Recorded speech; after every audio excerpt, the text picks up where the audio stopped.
Bonjour et bienvenue sur Blockchain Addict pour une nouvelle interview. Nous sommes ravis aujourd'hui de recevoir Julien Bouteloup, réel hyperactif de la DeFi. Pour faire simple, Julien, puisque tu compléteras, tu es à la fois le fondateur de Rect, qui est un journal d'investigation crypto. Tu es également le fondateur de Stake Capital Group, le fondateur de Blackpool Finance, tu es contributeur chez StakeDAO et tu es également bien sûr impliqué sur Curve Finance. Je te laisse me contredire si je me suis trompée. Normalement, non. Fondateur de StakeDAO aussi. Ouais. Fondateur de StakeDAO, ça a été un débat avec Antoine. Antoine avait raison. Et puis également, je serais intéressée pour rentrer dans le vif du sujet, savoir comment on en arrive à toute cette création d'entreprise et à cet entrepreneuriat, donc un petit peu ton parcours scolaire ou non scolaire d'ailleurs. Voilà, je te laisse prendre la parole, pardon. Moi, mon cursus scolaire, ça a été classe préparatoire, donc je fais le cursus un peu de matheux et qui adore la physique un peu à la française, hein, donc classe préparatoire française, étoile, tout ça, donc maths sup, maths spé. Ensuite, je suis parti aux États-Unis et j'ai fait tout ce qui était cursus en ce qu'on appelle aujourd'hui les AI, mais à l'époque c'était machine learning, donc algorithme dans tout ce qui est intelligence artificielle. Donc moi, mon cursus c'était ça, hein, je montais des algos, on montait des concepts, des modèles mathématiques qui permettent de résoudre certaines choses avec des réseaux de neurones, des choses comme ça. Et donc voilà, avec ce cursus et surtout aussi une expérience assez forte dans ce qu'on appelle, comme tu me disais Antoine, tu as aussi une grosse expérience dedans, dans tout ce qui est torrents, système fichiers distribués, réseau distribué. C'est là-dedans que j'ai fait mon master aux États-Unis. Et aujourd'hui, on connaît un peu plus les use cases de cette technologie avec la blockchain. Mais à l'époque, dans les années 2010-2005, il y avait encore des produits comme les torrents, les émules, des choses comme ça, qui permettaient de partager des fichiers. Donc avec mon cursus de matheux, de physique, d'intelligence artificielle, de systèmes distribués, j'ai commencé à travailler avec la sécurité défense pendant plus de 2 ans. Ensuite, j'ai monté une boîte dans les AI, dans la machine learning, où je faisais du consulting pour les grosses boîtes sur Londres. Et ensuite, arrivé, donc moi, je suis tombé un petit peu par hasard dans Bitcoin, grâce au gaming. Donc, c'était en fin 2010, donc assez rapidement, gaming et puis aussi le système distribué. Et j'ai pas vraiment compris les concepts, on va dire, de changement de paradigme parce que je trouvais ça un petit peu. À l'époque, il n'y avait que des anarchistes un petit peu dans cet écosystème. Et donc, c'était pas forcément quelque chose que j'arrivais à m'identifier avec. Mais c'est quand l'arrivée de. Moi, j'étais sur Londres, donc c'est avec l'arrivée d'Ethereum en 2015, voilà, les premiers événements qui ont été sur Londres, où là, vraiment, j'ai compris le potentiel d'avoir des smart contracts, de permettre de programmer la data, donc forcément programmer la monnaie. Et c'est là-dessus que j'ai construit, parmi les premiers projets de l'écosystème, je pense que j'ai construit le premier projet d'Ethereum live qui s'appelait IDBox et Flying Carpet. IDBox était un système d'identité distribué dans les pays en voie de développement, mais local, donc maximum 100 personnes par village. Aujourd'hui, il y a des trucs un petit peu bizarres qui se font avec WorldCoin, des choses comme ça. Et ensuite, j'ai fait aussi Flying Carpet, faisait de l'extraction de données en une sorte de machine learning. Donc, par exemple, j'étais capable de détecter en temps réel la production de café au Brésil, les concentrations par mètre carré de certains parkings aux US, de faire du carbon offset. Et ça, en fait, le but, c'était de mettre de la data dans des enclaves.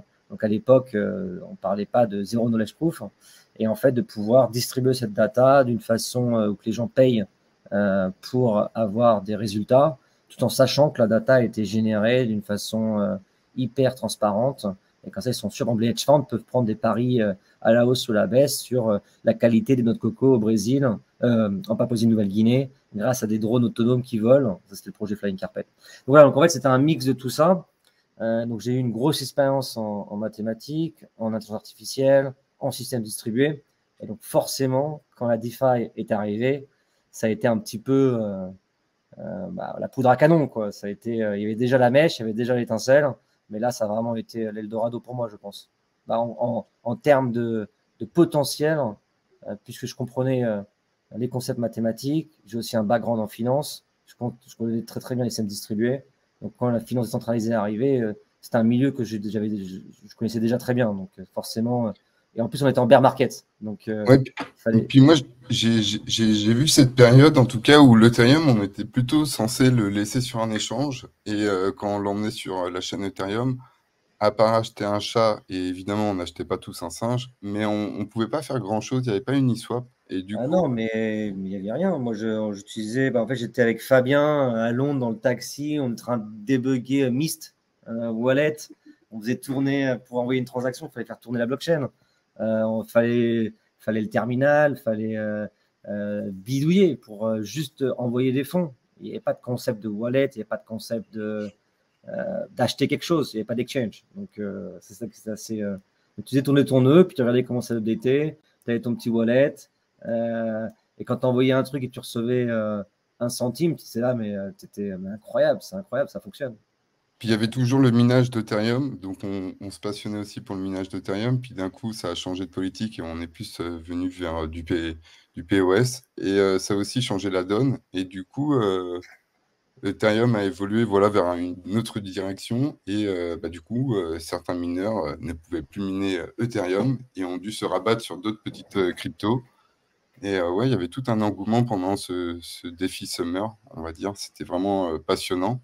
Et moi, je voulais savoir par rapport à toutes ces activités, moi, j'avais suivi aussi quelques news sur Rect, parce que j'avais vraiment suivi toutes ces affaires de Terra Luna, où j'avais dit, tiens, intéressant.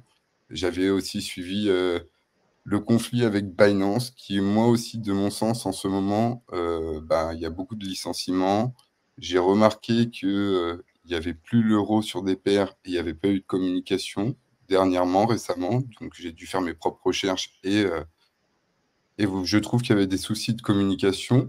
Je voulais savoir, qu'est-ce que tu en penses, en tout cas, là, de l'activité de Binance en ce moment même sur ces réductions ils perdent des parts de marché, du coup, ils réduisent un petit peu leur masse salariale, ce qui est normal. Mais qu'est-ce que tu en penses, en tout cas, voilà, il y a Binance France, il s'implante un petit peu partout, alors c'est très bien sur la réglementation, enfin, pour les utilisateurs. Mais comment vois-tu Binance en ce moment même? C'est toujours un petit peu ce qui s'est passé l'année dernière, hein, l'effondrement des piliers de la finance centralisée qui avait plus qu'un gros pied dans la finance décentralisée, donc qui vendait des produits de crypto tout en étant extrêmement centralisés et non audités. Donc on a eu la perte de tous les... forcément, en ce moment c'est encore en cours, mais FTX, Celsius, Terra, tous ces différents systèmes, les trois voyageurs, les fonds d'investissement. Donc, tous ces différents produits vendaient de la crypto, mais n'avaient rien à faire avec la technologie de la blockchain ou de la crypto. Et en fait, ce qui se passe avec Binance, c'est qu'ils sont en train de prendre un coup de plusieurs régulateurs internationaux qui font en fait la chasse aux sorcières. Et forcément, avec ce qui s'est passé avec FTX a été au plus haut sommet de la strate politique et donc forcément les retombées sont importantes et surtout les dangers. Donc en fait, ce qu'ils veulent faire en fait les politiciens, les régulateurs, c'est trouver en fait la sorcière et pointer du doigt ceux qui sont responsables du chaos. Pourquoi certains politiciens ont reçu des énormes dons à plus de centaines de millions de dollars? Comment ça se fait que des régulateurs ont été impliqués dans des, entre guillemets, des bribes? Et en fait, pour expliquer tout ça, tu ne peux pas arriver en termes de régulateurs et de système politique de dire que c'est ta faute, que tu as eu un manquement de pouvoir auditer les comptes d'une compagnie comme FTX, d'avoir laissé faire les choses, d'avoir fait acheter le stade Arena de Miami. Donc, énormément de choses qui se sont passées. Et en fait, tu dois trouver en fait un responsable. Et le responsable, il est les acteurs de la crypto, parce que c'est très simple. Même si la technologie n'a jamais failli, Donc, il faut savoir que Ethereum ou Bitcoin ne sont jamais été hackés. Hein. C'est le seul, encore aujourd'hui, protocole financier au monde qui n'a jamais perdu un seul centime. On pourrait, après, ça amène à des débats, mais qu'est-ce qui se passe avec Ethereum et The DAO, mais ça a été révoqué. Et donc, en fait, Binance est un peu le vent en poupe, puisque Binance contrôle, alors aujourd'hui, je pense, plus de 80% du marché. Et donc, forcément, des gens comme les Américains voient ça d'un œil un petit peu noir, c'est-à-dire si eux, ils pensent que la crypto ou la blockchain ou le marché, eux, ils veulent avoir un contrôle du marché financier, forcément. Et donc, Binance qui a le contrôle et fait des milliards par jour de volume, c'est pas forcément une chose bien appréciable. En Europe, il y a aussi d'autres concurrents, hein, donc les crypto.com, des choses comme ça. Et je pense qu'il y a des combats de coqs dans l'industrie. Binance, niveau technologique, c'est assez fort ce qu'ils ont fait. Je pense qu'ils ont, avec une croissance qu'ils ont connue relativement assez exponentielle, forcément, ils ont dû ouvrir certaines portes, pas forcément éclatées. Ils ont surfé quand même sur la vague parce que la Binance Smart Chain, ça a vraiment été un petit joujou. Puis après, en fait, ils ont changé, puis c'est passé à la Beacon. Et j'ai trouvé que la Beacon, le nom, c'était un peu surfé sur... Ça induisait en Toujours erreur. pareil, c'est critiquer Ethereum que c'est de la daube, et derrière, forquer le code et faire la même chaîne avec un différent nom. Et le truc, en fait, c'est que moi, j'ai beaucoup discuté, et j'ai aussi pas mal de collègues asiatiques, et il faut comprendre que la mentalité chinoise, peu importe, il n'y a pas de honte à copier et déployer. Au contraire, c'est eux, en fait, une mentalité de part de marché. Et donc, ils peuvent forquer, copier, déployer, sans derrière arriver dans des discours à démontrer que oui, on a forqué, mais on est bon, peu importe, ils s'en fichent. Eux, ce qu'ils veulent, c'est ils ont un écosystème. Il y a des milliards d'utilisateurs en Asie, des milliards de personnes qui sont potentiellement amenées à utiliser la crypto. Donc, pour eux, ce qu'il faut savoir, en fait, c'est de la finance. Et donc, tous les coups sont permis. Et le but, c'est de prendre des parts de marché. Et donc, Binance a très bien compris. Et Binance joue très bien le jeu de la finance internationale. Et donc, s'ils peuvent copier, forquer du code qui est bon pour atteindre leur audience, ils le feront. Ils ont fait PancakeSwap, ils ont fait Binance Chain, ils ont fait plusieurs outils qui sont des copier-coller de produits existants d'Ethereum. Les gens s'offendent du fait que oui, mais ils ont copié, mais c'est pas bon, pourquoi ils n'utilisent pas Ethereum? C'est que derrière, ils n'ont aucun intérêt économique à utiliser Ethereum. C'est un fait.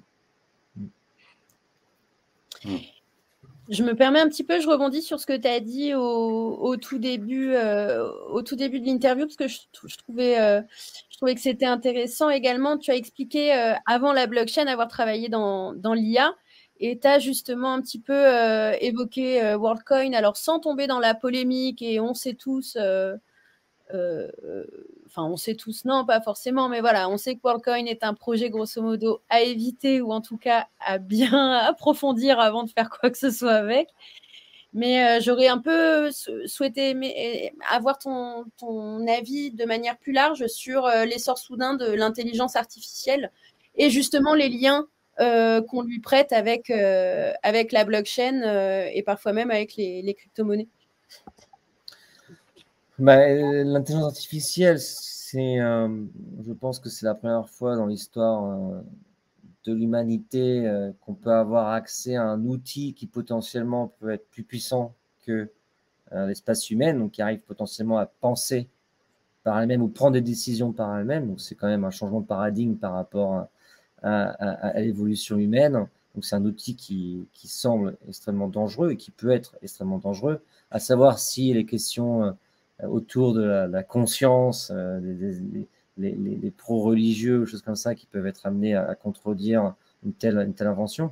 Et donc, en fait, c'est un peu le mariage. La blockchain, ça permet d'avoir un système complètement distribué, unstoppable, qui permet d'évoluer en temps réel, et avec des systèmes d'incentives, des systèmes économiques qui permettent de pouvoir pousser certaines choses à être faites. Et forcément, quand vous avez un agent qui, lui, un agent non humain, qui peut être amené à prendre des décisions ou faire des tâches, par exemple, je sais pas, quelqu'un qui veut faire un site web avec une landing page qui est relativement assez simple, il peut poster sur Internet, qu'il a besoin sur Fiverr d'avoir cette tâche. D'ailleurs, un agent peut très bien faire la tâche et être payé, acheter plus de puissance de calcul sur Amazon, augmenter sa capacité de faire des tâches, et ainsi de suite. Et donc, forcément, le mariage de ces deux technologies est relativement assez puissante. Mais par contre, on va dire que 99%, 99,999% des gens qui disent souvent qu'ils font ces deux mariages, c'est qu'en fait, à la fin, ils font rien. Parce qu'ils maîtrisent ni l'un ni l'autre. C'est juste, en fait, surfer sur la vague et c'est de dire, bah voilà, venez, investissez dans mon projet parce que derrière, on fait de l'AI et de la blockchain. Donc, c'est deux mots qui sont extrêmement faux mots à l'heure d'aujourd'hui. Donc, tout le monde veut les mettre dans son deck et tout le monde veut les mettre dans des produits d'investissement parce que ça se vend bien. Je pense voilà, que des projets comme WorldCoin ont surfé sur la vague extrêmement bien, sur le fait d'aller créer des projets blockchain et AI. Mais par principe, le fait de créer un système d'identité, si on veut réussir dans un système décentralisé, un système sécure, c'est surtout pas cette approche qu'il faut avoir. Parce que même si tu as le Zero Knowledge Proof ou choses comme ça, ce qu'il faut en fait, c'est isoler dans des sortes, par exemple, des gouvernements qui peuvent arriver à émettre des passeports ou des produits relativement assez produits financiers, avec derrière du Zero Knowledge Proof. En fait, le problème en fait d'un projet comme WorldCoin, c'est qu'il n'y a aucune sécurité sur l'onboarding. En fait, si à un moment donné dans la supply chain, vous avez un maillon faible, c'est que l'entièreté de la supply chain, elle est mauvaise. Donc, si vous ne pouvez pas garantir qu'une personne n'a pas utilisé un système de protection des yeux ou un autre œil ou j'en sais rien, à la fin, si vous avez un seul élément qui est faux dans cette base de données, alors l'entièreté de la base de données ne peut pas être vérifiée. Et donc, par nature, un projet comme ça ne peut pas être, c'est voué à l'échec. Après, s'il y a dans certains pays du monde, machin truc, ça peut être potentiellement utilisé. Mais je veux dire, en fait, c'est quand même un projet qui sert sur deux mots, qui sont deux concepts à l'heure d'aujourd'hui, qui sont relativement beaucoup parlés dans les médias, qui est la blockchain, la crypto, et l'autre, l'intelligence artificielle. Donc, forcément, déjà, de base, quand on regarde à ça te pose déjà des questions. Et ensuite, quand on parle du problème d'identité, et ensuite, quand on ramène des personnes qui doivent scanner leur iris, s'enregistrer potentiellement comme du Zero Knowledge Proof, tout ça, en fait, c'est vraiment un mariage de l'ensemble des choses qui sont pareilles dans l'écosystème. Très rarement vu des projets qui sont successful en mariant l'entièreté des idées, en faisant une potion magique et en la vendant. Il faut savoir que l'entièreté des réussites, quand vous regardez sur l'humanité, c'est toujours des niches. Quelqu'un va dire, bah, j'ai envie de conquérir, aller sur Mars, il construit une fusée. Mais derrière, il ne va pas ajouter un système de crypto dans la fusée. Quelqu'un qui veut faire des voitures électriques, il va construire sa voiture électrique, il va focaliser sur ses batteries. Quelqu'un qui veut faire une chaîne, blockchain avec de la rapidité, il va de la scalabilité, il va sur un layer 2, il va faire voilà, Zero Knowledge Proof. Ce que je veux dire, en fait, c'est toujours assez toujours à se poser des questions sur marier l'ensemble de ces idées qui sont que tout le monde parle dans un même package pour arriver à vendre. Quelle est à la fin la finalité de ce produit? Qu'est-ce que ça essaie de résoudre? J'ai l'impression qu'à aujourd'hui, ce que ça essaie de résoudre, c'est d'avoir un token sur le marché qui vaut cher. Et donc, si à la base, c'est d'avoir un token sur le marché qui vaut cher, c'est pas résoudre des problèmes d'identité dans le monde entier. Donc, c'est pour ça que c'est toujours un petit peu ambigu la finalité de ce qui est en train d'être fait. Puis, comme tu dis, ça a été surfé sur la vague, un peu comme le mot métaverse. Et du coup, maintenant. Voilà. Là, je suis déjà étonné d'ailleurs qu'ils n'ont pas voulu faire le système Iris dans la métaverse. C'est quand même étonnant. Je pense qu'ils devraient essayer de le faire avec les VR7. À mon avis, je ne serais pas étonné que Sam Bankman, bientôt, nous dise en fait que le VR7 de Facebook, ils ont fait un partenariat et que maintenant, on pouvait scanner l'iris dans la métaverse. Je pense que ça arrive. C'est un très bon point, Antoine. Je pense que là, tu vas sortir d'alpha. Tu as parlé, du coup aussi, moi j'aurais voulu revenir sur Stake Capital. J'aurais voulu que tu expliques ce que c'est aux personnes qui ne connaissent pas, parce que moi je trouve ça aussi sympa, tout ce soutien que tu as eu, pas dans le métaverse, mais dans les projets, en tout cas NFT, qu'on subit tout un biais, mais quand ça reprendra, ça reprendra. Mais j'aurais voulu en tout cas que tu en parles et qu'est-ce que c'est, à quoi ça consiste pour les personnes qui ne connaissent pas du tout. Je trouvais que c'était une grosse activité. Oui, c'est Stake Capital Group, hein, donc c'est un groupe de sociétés que j'ai monté ou que j'ai accompagné ou incubé.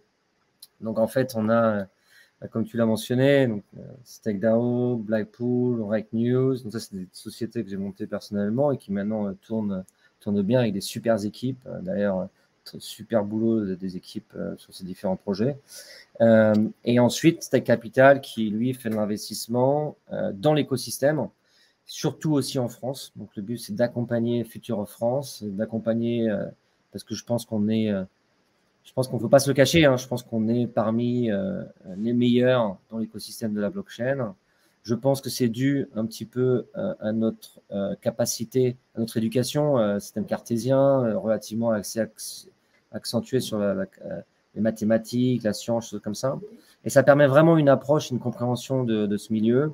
Et donc, en fait, j'ai investi énormément dans l'écosystème DeFi et blockchain, surtout infrastructure, mais aussi notamment beaucoup dans les NFT, notamment avec Blackpool. On est le leader dans l'écosystème. On est le leader sur Sora, on est le leader sur différentes immortels, jeux d'échecs, choses comme ça. Donc, ce qu'on fait, en fait, c'est qu'on accompagne forcément en termes d'investissement, mais aussi on devient les plus gros managers dans les produits qu'on accompagne, qu'on investit. Et derrière, on fait aussi de l'incubation. Donc, par exemple, on monte des projets en interne. Donc, on va monter, je ne sais pas, par exemple, un projet sur tout Vendée Globe. Et en fait, soit en fait, on identifie les gens qui sont amenés à monter ces projets mieux que nous. Donc là, on va investir, accompagner. Soit on voit qu'il n'y a personne dans l'écosystème qui est capable de monter un projet pour aller tacler ce problème. Alors, on va essayer de le monter nous-mêmes. Et donc, en fait, sur l'entité, on a plusieurs choses. On organise aussi énormément d'événements. On est la Degen, Stable Summit, Reg Party, énormément d'événements. Je pense qu'on représente, à mon avis, plus de 50% des événements dans l'écosystème de la blockchain, qui sont solides. Derrière, on a une académie, donc StakeDAO Academy, qui est énorme. Là, je vous amène à regarder. On a énormément de content. On fait en fait de la vulgarisation sur des produits financiers décentralisés. Ensuite, on a aussi un podcast qui s'appelle DeFi Podcast. Et là, on a invité énormément de personnes qui maintenant sont des leaders de l'écosystème et des Engel, des Morpho, qui à l'origine et à l'époque ne connaissaient personne dans l'écosystème. Et après, on a aussi une activité de quant. Donc, on va faire du market making, de l'arbitrage, des flash loans, de la liquidation. Alors là, c'était ma deuxième question. En tout cas, qu'est-ce que tu peux dire sur les outils que vous utilisez?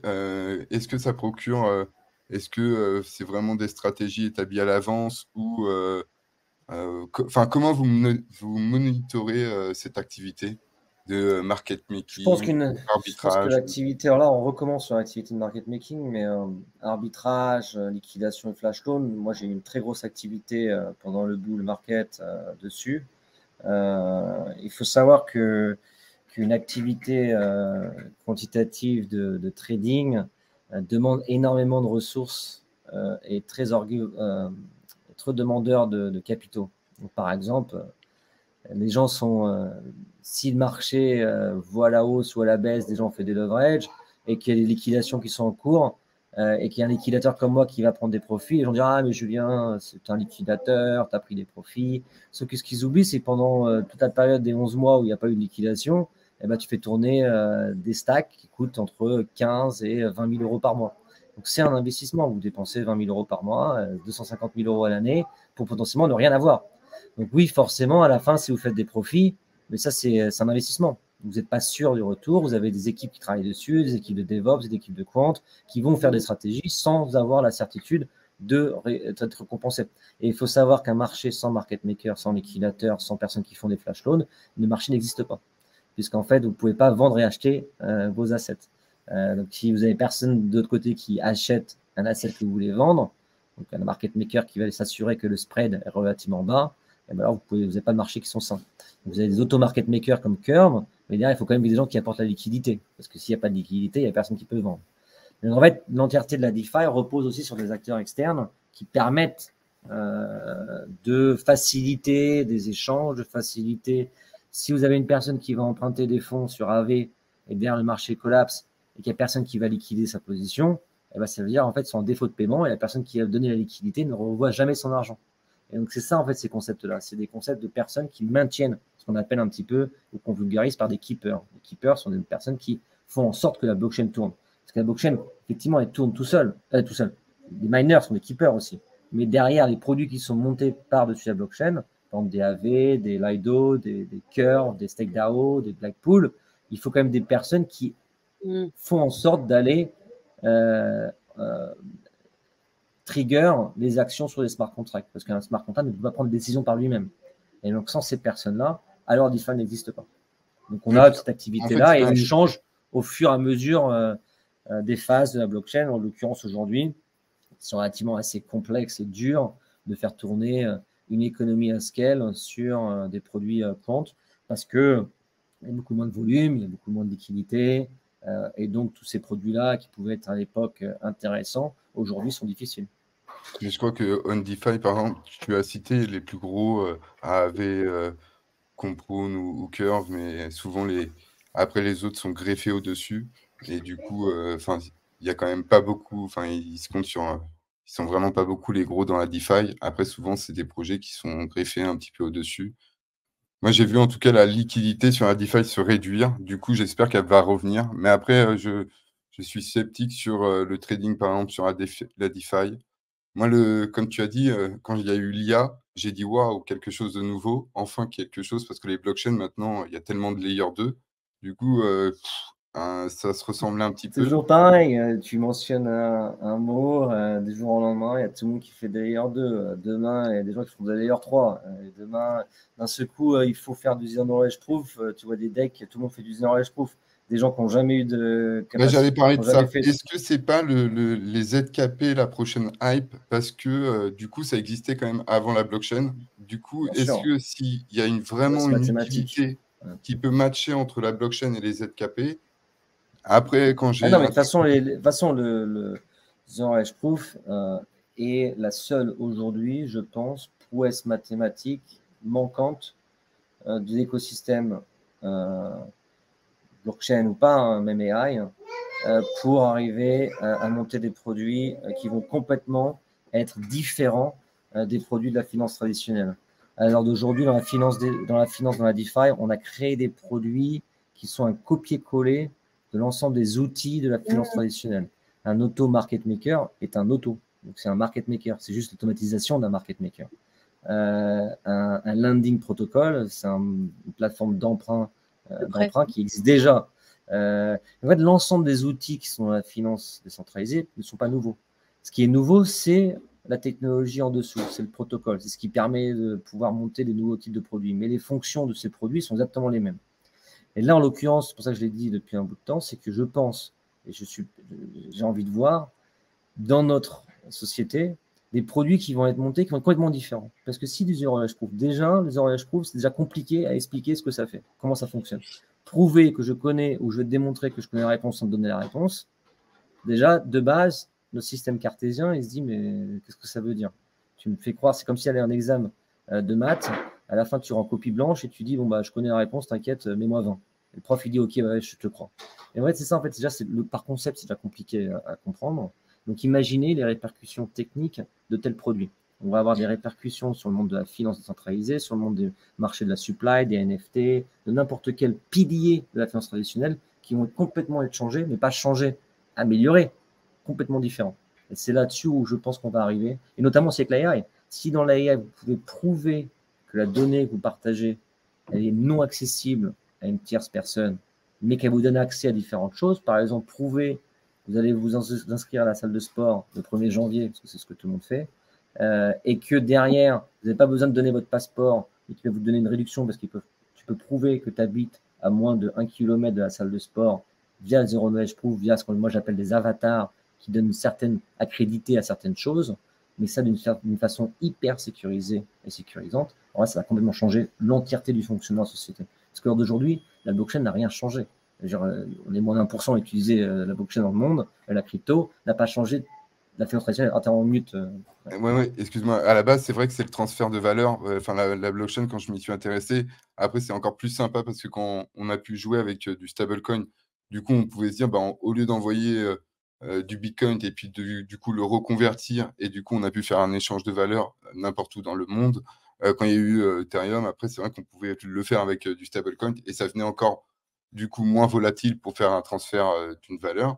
Du coup, moi, c'est vraiment la blockchain dans ce côté-là qui me passionnait. Et du coup, depuis les ZKP, c'est vrai qu'après, on peut vraiment voir les choses différemment et on ne s'arrête pas au NFT. Voilà, on passe sur autre chose. Et c'est vrai que Oui, bien sûr, bien sûr. Après, ça me permet une transition un petit peu. Si, dans l'équation également, je pense qu'il faut aussi, dans cette équation qui est très tech, hein, puisqu'il y a les ZKP, les smart contracts, etc., faut aussi mettre la régulation. Est-ce que la régulation va vouloir bien faire des ZKP ou encore des smart contracts, dans le sens où je ne sais plus quand c'était exactement. On parle beaucoup de MiCA, de la mise en place de l'euro numérique, que ce soit l'euro numérique de gros ou bien l'euro numérique de retail, les 2 vitesses, etc. On parle beaucoup de tout ça. Et je trouve que plus discrètement, on ne parle pas également de comment l'Europe et la régulation souhaitent s'attaquer au développement des smart contracts et peut-être comment ça va se passer du coup pour les ZK Roll-up derrière. Je pense notamment, alors j'ai un doute, il me semble que c'était le Data Governance Act qui cet été a un peu menacé justement la mise en place des smart contracts. Enfin voilà, hop là, tu as disparu. J'ai parlé régulation, il en a eu marre. Il est en mute encore. Ah non, je suis assez bon. En fait, je pense en fait que le problème actuel, c'est qu'il y a un combat d'idées entre deux clans qui sont ceux qui pensent savoir comment la blockchain fonctionne ou qui le savent, et ceux du gouvernement qui pensent aussi avoir connaissance des concepts parce qu'ils voient les répercussions ou les choses, comment ça avance dans la crypto. Et en fait, il y a deux clans en fait, qui s'opposent au lieu en fait, d'essayer de se comprendre. Je pense en fait, qu'il y a un manque de vulgarisation des deux parties parce qu'en fait, à la fin, voilà, le problème, c'est que les gens dans la crypto ont tendance à dire oui, décentraliser tout, accéder à la crypto, c'est le futur. Nos problèmes dans le monde entier, c'est parce que les gens n'utilisent pas la crypto, la blockchain. Alors ça, pour moi, je pense que c'est complètement idiot. Et après, de l'autre côté, mais oui, mais ce que vous faites dans la crypto, la blockchain, c'est dangereux. Et de regarder, tout le monde se fait hacker, tout le monde perd leur argent. En fait, je pense sincèrement, comme toute innovation, que cette technologie peut arriver à résoudre énormément de problèmes. Elle peut améliorer des concepts de base traditionnels, notamment comme faire en sorte que les fonds dans les systèmes bancaires, dans les différentes banques centrales, l'émission des tokens, la banque centrale, des choses comme ça, et protéger l'utilisateur peut être fait d'une façon beaucoup plus puissante, puisque derrière, vous n'avez pas besoin d'aller faire en sorte, niveau physique, que votre argent est sécurisé, ou alors niveau de maintenir un ledger en temps réel, avec différentes parties centralisées. Et en fait, l'idée, en fait, c'est que je pense sincèrement que la régulation, le problème, c'est que pour l'instant, il y a un manque de compréhension, parce que je pense que les acteurs de l'autre côté essaient pas aussi de faire comprendre à ces acteurs que ça marche différemment, parce que c'est toujours dans ce combat de coq qui est le plus fort et qui est-ce qui comprend mieux. Et là, en fait, expliquer, par exemple, le Zero Knowledge Proof permettrait d'apporter des concepts de sécurité beaucoup plus avancés au monde finance traditionnelle, sans pour autant parler de la crypto. Il peut très bien avoir du Zero Knowledge Proof sans avoir de crypto. Et ça, en fait, derrière, vous dites à un régulateur ou à des partis ou aux politiciens, regardez, si par exemple le passeport, au lieu de partager quand vous devez faire du KYC, quand vous devez faire de l'EML, partagez votre passeport par email, vous partagez votre passeport par Telegram, vous partagez votre passeport par WhatsApp. Ça, c'est des passeports qui peuvent être réutilisés plus tard sur le dark market. Vous allez ouvrir un compte à la salle de sport. Encore une fois, je donne cet exemple parce que c'est l'exemple le plus simple, ou à la piscine, ils vous demandent votre passeport. Ce passeport-là est stocké dans leur base de données. Pour sûr, c'est même pas comment, c'est quand ce passeport va se retrouver sur le dark market. Et donc, en fait, l'idée, en fait, c'est si on est dans la capacité d'expliquer qu'une technologie d'encryption mathématique, il faut arrêter d'utiliser des concepts à crypto, machin truc, ça fait peur. Utiliser un concept d'encryption mathématique permet en fait de sécuriser cette information et de prouver que la personne est enregistrée. Et derrière, le tiers de confiance pourrait très bien être l'État. L'État pourrait, au lieu de donner simplement, ce qu'a fait par exemple la Lituanie avec la carte, et ça marche du tonnerre. Vous avez une carte avec encryption mathématique qui permet, avec votre carte, vous passez dans l'appareil sur la clé USB, permet de vérifier et de signer un message. Et cette signature est une signature d'encryption comme celle que vous faites sur Ethereum quand vous signez un message. Et cette signature garantit que la personne avec qui l'État ou le parti ou quand vous créez un mobile dialogue bien avec la personne qui est unique. Et c'est ça qui est important. C'est vraiment l'État qui fournit ce système d'identité unique et bien qui permet de prouver sa vérification sur l'entièreté de la supply chain. Et là, des produits comme Zero Knowledge Proof, la blockchain, permettent d'apporter des améliorations sur les finances traditionnelles. Le problème qu'on fait dans la finance décentralisée, c'est qu'on dit, bah non, remplaçons le passé parce que c'est de la merde. On l'a vu que ça n'a pas du tout marché, par exemple, avec les DAO. Si vous vous rappelez bien, il y a quelques années, tout le monde parlait des DAO. Alors, tout le monde voulait faire des DAO. Tu fais un DAO pourquoi? Ah, je ne sais pas, mais c'est un DAO pour un DAO. Donc, tout le monde était là, je fais des DAO. Et donc, qu'est-ce qu'on s'est rendu compte? Que oui, effectivement, il y a une raison pourquoi les peuples et les civilisations ont dépensé des milliers et des milliers d'années, année après année, à essayer de trouver des modèles de gouvernance qui fonctionnent.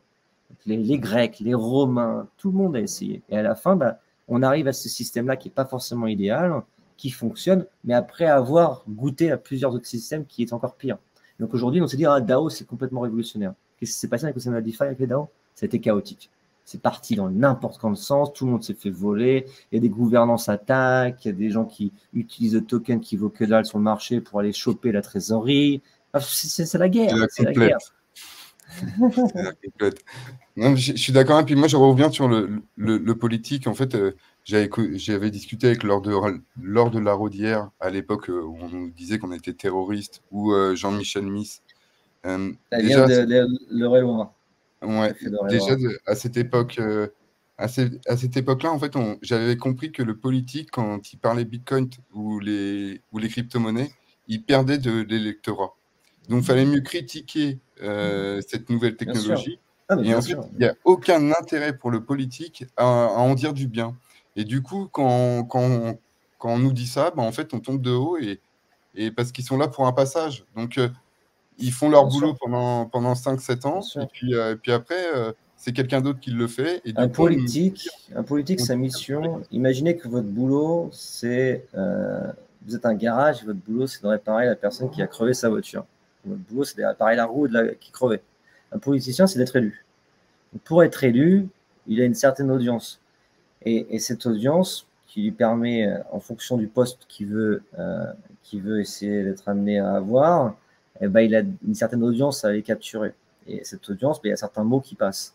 Et donc, c'est toujours pareil. Si vous voulez être président de la République, il y a des mots que vous devez faire passer pour capturer une audience. Si vous voulez être maire d'une commune, vous allez regarder votre audience. Si vous vraiment réussir à être maire de la commune, vous n'allez pas dire, si vous avez 80% des gens de la commune qui sont anti-crypto, vous voulez être élu, vous n'allez pas dire demain que vous êtes un pro-crypto.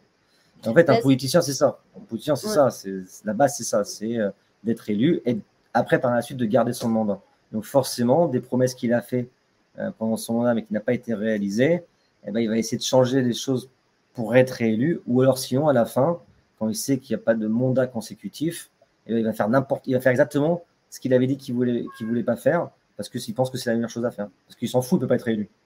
Mais là, c'est un peu ça qui s'est passé. Veni Vidi Vici, le député en question, a organisé un truc sur la blockchain dans le coin il y a quelques années de ça, en grande pompe. C'est tout beau, c'est tout neuf. Ils ont bien craché surtout pendant 2 jours et puis il n'y a jamais plus rien eu sur la crypto dans le coin. Voilà. C'était assez symptomatique. En fait, le problème, je pense que dans la blockchain, dans la crypto, dans cet écosystème, vu que c'est un écosystème assez jeune, de personnes assez jeunes dedans, c'est des personnes qui ont encore beaucoup de rêves. Et tant mieux, il faut avoir des rêves. Mais c'est des gens qui n'ont pas forcément une expérience ou une compréhension. Peut-être pas tout le monde, hein, mais je pense qu'il y a un bon pourcentage qui croient beaucoup aux Eldorado et aux choses. Et encore, c'est bien, il faut pouvoir rêver. Mais de dire qu'un politicien fait telle chose et c'est complètement débile ce qu'il a dit et tout, derrière, il y a des manœuvres. C'est comme dans la DeFi, comme dans les DAO, il y a des gouvernance proposals. La personne dit une chose, mais ce n'est pas pour autant qu'il faut croire que c'est pour être amené à ce qu'elle dit. Derrière, il y a des manigances, il y a des systèmes de marionnettes. On l'a vu énormément avec les Abracadabra, les gars qui étaient avec André Cronje, avec Phantom, avec tous ces différents projets qui farmaient derrière des API de tarés. Et pourtant, c'est eux qui faisaient les systèmes de bribe. On farmait à 400 millions. Voilà. Donc derrière, c'est assez marrant parce qu'on va aller. Alors, moi, je ne dis pas des projets particuliers, mais des sortes de grants à 100 millions offerts dans certains projets. Et tu vois qu'il y a un ou deux wallets derrière qui farment 99%. Or, quand tu farmes dedans, dans certaines juridictions, c'est du tax-free. Alors que les grants, c'est tax-free. Alors que les revenus, c'est les capital gains, c'est hyper taxé. Et donc, c'est intéressant, en fait. Et donc, il faut arriver à comprendre que, voilà, même dans la DeFi, ça fonctionne comme la finance traditionnelle. C'est juste une différente communauté, une différente élite. Malheureusement, il y a eu une perversion de ces produits révolutionnaires pour être amené à faire des choses qui sont beaucoup un copier-coller des vices de la finance traditionnelle. Et maintenant, les APR sont quand même beaucoup plus réduits, voire limite, c'est des APR classiques. Mais quand on revient et qu'on regarde ce que propose la finance traditionnelle à l'heure actuelle sur un placement jeune à, je sais pas, 4% ou 5%, comparé à la défi où parfois, c'est quand même, il y a les impôts après, il y a le risque qu'on prend. Parfois, Bien sûr. voilà, en tout cas, dans ce bear Pourquoi? market. Parce que déjà, les gens, là, maintenant. Mais après, c'est toujours pareil. Je ne sais plus qu'est-ce qui disait ça. Je vois, je me plante quand je dis la personne. Je pensais que c'était Einstein, mais pas du tout. Que, en fait, ça prend 100 ans à une civilisation d'oublier. Dans la DeFi, je pense que ça prend 6 mois. C'est-à-dire, là, aujourd'hui, les gens. Même pas, je pense que c'est 3 mois. C'est-à-dire, les gens De la d'aujourd'hui, mémoire immédiate. voilà, tu leur proposes un 100% APY, ils vont être là. Ouh là là, je me suis déjà fait plein dedans. À mon avis, c'est dangereux. Ah, Je vais mais plutôt aller dans le 3-4%. 3 mois après, ah mais c'est trop bien ça. Ouais, ça c'est le futur. Franchement, les banques, c'est tous des salauds. Ils te proposent 1% qui est 4 fois moins que l'inflation. Moi, je vais aller dans ce produit-là qui me propose 100. Après, ils perdent tout. Ils sont là, mais il faut envoyer des lawyers, lawsuits. Et t'es là, ouais, mais franchement, 100%, c'était quand même un peu bizarre ce truc. Hein. Ouais, mais tu comprends pas. Ils avaient dit ça, ils avaient dit ça, ils avaient dit ça. Voilà, Ouais. et ça se répète. Ça se répète. Et j'ai l'impression que je ne sais pas trop si on accélère le cycle de on oublie rapidement ou on essaie d'étendre un peu cette mémoire tampon. Là, aujourd'hui, je sais qu'il y a des gens qui sont un peu plus friands, pas friands, mais un peu plus. Voilà, ils se disent, ouais, quand même, les PY un peu élevé, c'est un peu tendu, je vais peut-être pas aller, je vais plutôt aller ouvrir un compte bancaire livret jeune ou alors un OPCVM ou alors un livret, je sais pas trop quoi, d'épargne logement. Effectivement, derrière, quand vous avez une sécurité d'État qui garantit que la Banque centrale à 80 000 euros par compte bancaire ouvert et qu'on vous offre un 2,5%, bah oui, 0% de taxes, 2,5% pour sûr, 80 000 euros sur le compte bancaire sécurisé. Effectivement, la finance traditionnelle, encore une fois, tu te rends compte que sur le long terme, aujourd'hui, elle gagne. Parce que nous, on teste, mais après, c'est toujours comme ça. Innover, créer, répéter, apprendre des erreurs et continuer. Et moi, ce que je veux vraiment, c'est que les gens dans la finance, dans cette blockchain, dans la DeFi, on utilise ces produits qu'on a montés pour essayer de résoudre des problèmes dans la finance traditionnelle. Souvent, les gens disent que la DeFi va remplacer la finance traditionnelle. Moi, je ne suis pas du tout. Moi, souvent, les gens disent mais tu es complètement taré, tu ne comprends rien. Moi, je pense sincèrement que c'est la DeFi qui va être amenée, les produits de la DeFi, les produits de la blockchain, vont être amenés dans cette finance traditionnelle. Tu ne changes pas un modèle qui date de Mathusalem complètement du jour au lendemain. Rome, c'est pas fait en un jour. Et là, je pense que c'est sincèrement des produits. Par exemple, moi, j'aimerais bien ouvrir un compte bancaire, sans citer des noms, mais Crédit Agricole, Société Générale, j'en sais rien, avec derrière une capacité de pouvoir avoir un wallet qui me garantit que ce truc-là. Et en fait, il y avait deux concepts que j'avais dit. C'était Zero Knowledge Proof. Je pense que ça va indiablement changer le paradigme de cette finance centralisée. Il y a un nouveau concept qui est implémenté dans Ethereum qui est Account Abstraction. La capacité de pouvoir faire voilà, de provenir, d'utiliser ou donner accès à des gens sans pour autant que ces personnes soient dans il me faut une clé, il me faut une private key, not your key, not your crypto. Oui, c'est surtout not your key, tu vas tout perdre. Et donc là, en fait, la Account Abstraction, c'est sympa parce que tu peux avoir un interlocuteur institutionnel comme une banque française qui permet d'offrir des concepts de produits beaucoup plus sécurisants et sécurisés. Moi, si j'ouvre un compte et qu'on me dit que mes euros sont stockés dans un smart contract et que j'ai une garantie derrière ce smart contract qui me dit, voilà, quoi qu'il arrive à la banque, ce contrat recevra 80 000 euros parce que c'est un fonds de sécurité qui est loqué et qui est là et qui génère du truc, c'est beaucoup plus sympa. Et même pour la banque, c'est beaucoup plus sécurisant, sécurisé. Et derrière, j'ai toutes les garanties de comment je fais du recovery, je passe par un notaire, je passe par une assurance AXA. C'est ça, en fait, qui va vraiment changer et qui va être amené, en fait, à changer la société. C'est, en fait, de corriger des problèmes qui existent aujourd'hui dans la finance traditionnelle et non pas s'amuser à dire on va tout remplacer, on va tout. Et de toute façon, je pense qu'il faut être pragmatique dans cette situation où non, on ne va pas pouvoir tout remplacer parce qu'il y a des grands de ce monde qui vont tout faire pour bien protéger la finance telle qu'elle est maintenant et qui leur convient très bien. c'est super intéressant, ça implique plein de choses et ça implique comment tu dirais pour une personne qui ne connaît pas la DeFi, etc., comment tu dirais en une phrase ce que ça va apporter justement concrètement?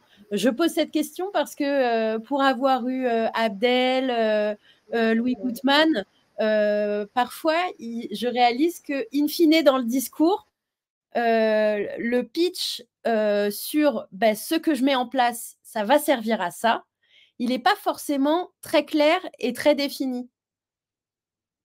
Et puis des fois, nous, on ne pense pas à le demander parce qu'on comprend ce que dit la personne en face. Non, mais c'est ce qu'on a discuté auparavant. Je pense qu'il y a une question indéniable de se poser, de se demander qu'est-ce que je fais en fait.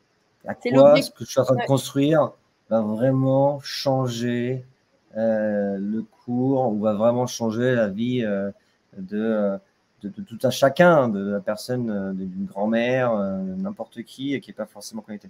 Et cette question elle est difficile parce que je pense que quand vous êtes dans votre bulle et que vous avez tout cet engouement intellectuel, économique, financier qui se entremêlent, c'est compliqué de se poser la question, qu'est-ce que je fais? Qu'est-ce que j'essaie de résoudre?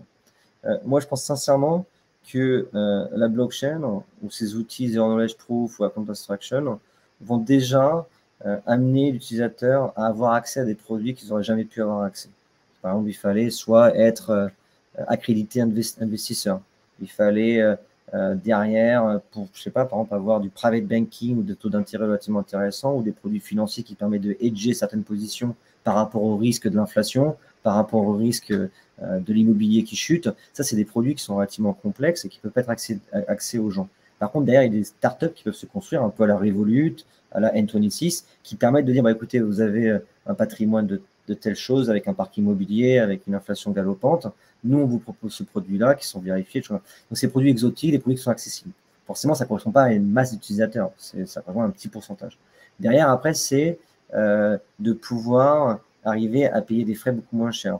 Donc, de pouvoir, en fait, ça va réguler le marché. Vous pouvez transférer de l'argent dans le monde entier sans passer par des gammes, des gens qui vous prennent un 20% de cut. Donc, en fait, c'est enlever beaucoup d'intermédiaires qui sont inutiles aujourd'hui, qui se prennent des énormes cuts et qui font défaut à ces particuliers, et c'est augmenter l'accès à ces différents produits. Et donc, augmenter la sécurité et derrière aussi permettre d'amplifier la création de valeur. Pourquoi? Aujourd'hui, ce qui est or n'est pas l'or ou le pétrole. L'or aujourd'hui, nouvel or, c'est la data. Et donc, dans la capacité aujourd'hui de pouvoir dire, écoutez, j'ai une activité, j'utilise TikTok toute la journée, Instagram, je vais à la salle de sport, j'ai ouvert un compte bancaire, je vais à la piscine, et de pouvoir en fait agréger cette donnée et de pouvoir la distribuer d'une façon anonyme, sécurisée et sécurisante, notamment aussi pour le système de santé. Toutes ces choses-là en fait a de la valeur et ça vaut énormément d'argent. Il faut savoir qu'une des premières compagnies dans le monde, qui est Facebook, génère des milliards à l'année parce qu'en fait, elle vend votre donnée. Donc dire derrière, moi je m'en fiche de ce qu'ils font avec ma donnée, au contraire, c'est des millions de dollars, c'est potentiellement des milliers d'euros pour tout à chacun qui peuvent être vendus pendant l'année. En fait, c'est transformer un peu l'individu en termes d'entreprise privée qui va en fait de son activité pouvoir arriver à générer des revenus, gérer un passive income. Donc c'est répondre à ces questions. On ne construit pas un passive income parce qu'on dit le passive income c'est trop bien, je vais construire l'UBO, l'UBI ou j'en sais rien. Non, ce qui est intéressant, c'est plutôt de connecter ces différents outils qui vont pouvoir arriver à débloquer de la valeur. Et je pense ce qui est assez marrant, c'est qu'en 2005, il y avait tout un truc sur les réseaux d'entreprises. Est-ce que les entreprises allaient se mettre à avoir tous un réseau interne, à mettre un hub dans leur entreprise, à y consacrer du temps, à y mettre du personnel? Et on voit 15 ans après qu'en fait, ils ont pris des solutions centralisées à prendre un abonnement et du coup, c'est ce qui revient le plus cher. Microsoft, Xerox, ouais. Mais je pense que c'est ça. Et aussi, je pense que la seule façon de ramener une certaine souveraineté dans les nations, par exemple l'Europe ou la France, se détache des GAFA, des Google, des Amazon, des Facebook, des Twitter, choses comme ça. La seule façon pour moi, c'est la décentralisation. C'est des produits qui permettent la création de valeur tout en étant beaucoup plus anonyme, sécurisé, et derrière d'aller répondre aux questions, aux problématiques des régulateurs Parce que la seule façon d'aller répondre à ces problématiques, c'est pas en critiquant ces problématiques. Effectivement, il y a des problématiques de KYC, il y a des problématiques de AML, il y a des problématiques de criminalité. Il faut répondre à ces questions. C'est pas en disant ah non, derrière, tout est anonyme, c'est décentralisation, c'est comme ça. Non, c'est pas comme ça. Il y a des systèmes de sécurisés, et encore aujourd'hui, malheureusement, le week-end dernier, il y a beaucoup de choses qui se passent dans ce monde-là, en termes de guerre, en termes d'insécurité, en termes de choses. Donc, il faut répondre à ces questions. Comment le financement, quels sont les échanges de monnaie? Et ignorer ces questions-là, c'est en fait ne pas comprendre les problématiques de globalisation, les problématiques de macroéconomie, de microéconomie, de politique interne, de politique externe. Et pour répondre à ça, en fait, il faut arriver à… Effectivement, il y a des problématiques. Comment nous, on utilise des produits d'aujourd'hui qu'on a construits pour répondre à ces problématiques? Effectivement, il faut savoir d'où l'argent vient. Ou alors comment l'utiliser. Ou alors augmenter des produits de traçabilité, de transparence pour arriver à arrêter. Le but… Après, il y a des limites. Le but, c'est toujours ce que je dis, c'est les gens disent ah oui, par exemple, il y a certains députés, je ne sais plus comment ils s'appellent, ouais, il faut mettre tout le monde en prison, la crypto, c'est dangereux, la blockchain, tout ça. C'est pas, sinon, c'est le même discours. On arrête de produire des couteaux parce que les couteaux, oui, effectivement, au lieu de couper la viande, ils peuvent être utilisés à agresser quelqu'un. En fait, c'est toujours pareil. Il faut augmenter le fait de pouvoir arriver à protéger les gens sans les surveiller. Ça, c'est une problématique. Donc, il y a une problématique, c'est comment arriver à faire en sorte qu'on vit dans une société qui est sécurisée, sans pour autant tomber dans les dérives de… C'est vrai, mais tu vois, il y a quand même un truc où je me dérange parce que moi, en fait, j'appelle ça le Web 1, et après, j'ai l'impression qu'il y a eu le Web 2, et maintenant, bah, voilà, on regarde le Web 3. Et moi, ce qui me dérange en tant que Français, c'est je peux pas accéder à un site de paris en ligne européen, polonais, par exemple, juste pour observer la cote, juste pour me faire mon avis, et du coup, comparer entre la FDJ et un autre pays, parce qu'ils n'ont pas les mêmes DDA. Ouais. Et du coup, par exemple, pour ma mi-lambda, là, et ben, c'est pas normal. Et du coup, je me dis, avec les dérives de la blockchain, comme tu dis, la traçabilité, bah, on travaille pendant 10 ans sur un truc monde est merveilleux, décentralisé, et au final, bah, voilà, je ne connais pas l'avenir. Mais après, c'est toujours pareil. Je pense qu'il y a des problématiques qu'il faut arriver à comprendre. Je ne pense pas que certaines choses sont faites parce que c'est pour faire chier les gens. Tu vois. Je ne pense pas qu'il y a des gens qui se disent vas-y, je suis un chieur, mon métier, ça va te faire chier. Je pense qu'il y en a beaucoup qui sont comme ça, mais je ne pense pas que c'est la majorité des gens. Tu vois. Je ne pense pas que les politiciens ils se disent ah ouais, franchement, pendant tout mon mandat politique, j'ai fait que de la merde et je voulais faire de la merde. Je pense qu'il y a des problématiques, il y a du lobby, énormément de lobby. Des lobbies qui sont extrêmement puissants, qui font en sorte que les choses que tu as prévu de faire, tu n'arrives pas à les faire. Et tous les jours, on le voit, même moi, des fois, je sais faire des choses et des gens qui disent non, tu fais pas ça. Et pourquoi? Ah, parce que j'ai pas envie que tu fasses ça. Bah, si je vais le faire. Ah, mais si tu fais ça, je te fais ça. Ah, bon, d'accord, bon, je vais pas le faire alors. Des trucs d'intimidation, choses comme ça. Et je pense que dans le marché du jeu, on le voit par exemple, je sais qu'en France, il y a une loi qui est relativement assez stricte sur les casinos et les dérives de cette population qui peut être amenée à être interdit de jouer parce que il y a une sorte d'addiction au jeu. On le voit par exemple en Asie, Singapour, Macao. Et je pense que le régulateur et la sécurité sociale, j'en sais rien. Je pense qu'il y a des, comme par exemple pour tout, le tabac, l'alcool, les vices, des trucs. Et je pense qu'il y a un truc qu'il faudra regarder, qu'est-ce qui se passerait si c'était complètement ouvert. Qu'est-ce qui se passe aujourd'hui si c'est pas du tout ouvert et personne ne peut regarder. Donc ce que les gens font, en fait, ils disent on va bloquer. Je pense qu'il y a aussi tout un… Et ça, c'est malheureux, en fait. Et je pense que ça vient par l'éducation. Je suis d'accord avec toi, mais tu vois, les DAO n'ont pas posé la question pour ne pas indexer Tornado Cash et ont pris tout de suite une réaction par rapport aux États-Unis qui sont prononcées. Du coup, moi, déjà, ça m'a un peu attristé de voir qu'on pouvait mettre un dev qui fait un code comme ça et qui le publie. Du coup, j'ai dit, bon, ok, l'outil n'est pas bien, mais c'est comme tu disais tout à l'heure, est-ce qu'on met en prison tous ceux qui fabriquent des couteaux? Non, mais moi, je suis d'accord avec toi. Moi, je pense et les DAO n'ont pas posé forcément la question pour ne pas indexer et non pas… ou après, c'est par exemple que sur l'histoire des États-Unis qui s'est construit ce qu'on appelle sur freedom of speech et freedom… il faut savoir que encore maintenant, et jusque dans les années, je crois, 80, même, tu ne pouvais pas produire d'informations, juste des recherches scientifiques sur l'encryption mathématique de données. Parce que c'était contraire à la sécurité des États-Unis. C'était de pouvoir envoyer des messages complètement anonymes et sécurisés. Et ça, en fait, ça rentre dans des problèmes macroéconomiques de pouvoir arriver à être toujours le leader dans certaines choses. Et donc aujourd'hui, effectivement, de pouvoir avoir sur ces différentes… En fait, ce qu'il faut comprendre, en fait, c'est ce qu'on construit aujourd'hui. C'est pas aller avec ton gosse au bac à sable et t'amuser 2-3 heures et faire en sorte que tout le monde soit content. Là, aujourd'hui, on a des outils qui potentiellement peuvent arriver à déstabiliser ou à redistribuer les cartes macroéconomiques. Alors, aujourd'hui, par exemple, la sécurité mondiale, il faut savoir qu'elle est basée que sur une seule chose, l'intimidation de l'arme nucléaire. Et donc, après la guerre froide, hein, c'est comme ça que les différentes strates macroéconomiques se construisent et les pays s'intimident. Et donc, en fait, la meilleure façon aujourd'hui de rester sécurisé, c'est d'avoir cette arme nucléaire qui pourrait faire péter la Terre de plusieurs fois. Donc, personne ne veut rentrer dans cette problématique. Le concept de blockchain et crypto-monnaie peut arriver à rebaser les cartes monétaires, les cartes de puissance économique. Par exemple, aujourd'hui, les systèmes d'embargo en Iran ou dans d'autres pays peut dire, ben voilà, on vous fait un embargo, vous ne pouvez plus utiliser le dollar, et si derrière, ils peuvent utiliser la crypto pour se financer, ben, ça rebase les cartes. Forcément, ça refait partir le financement dans certaines choses.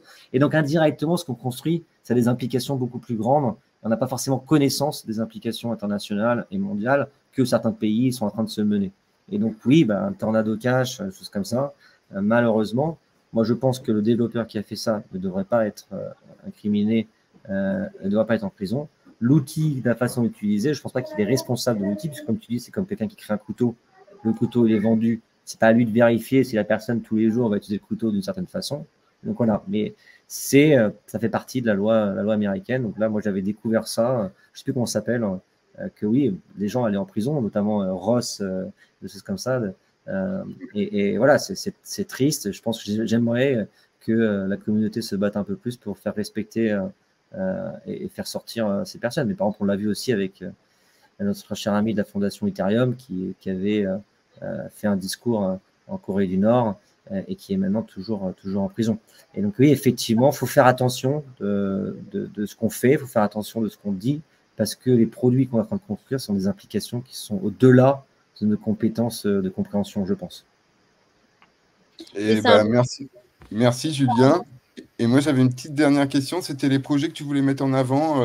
Là, c'était avant de finir. Là, c'était.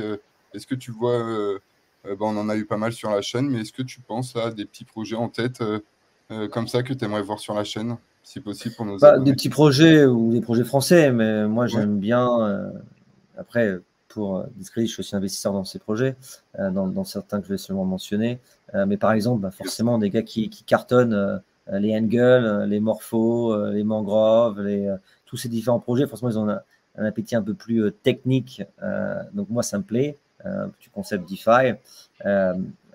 Après, il y a aussi des personnes, des investisseurs, des fonds d'investissement qui, eux, pendant ce bear market, continuent à accompagner et investir dans l'écosystème, et je pense que c'est relativement important.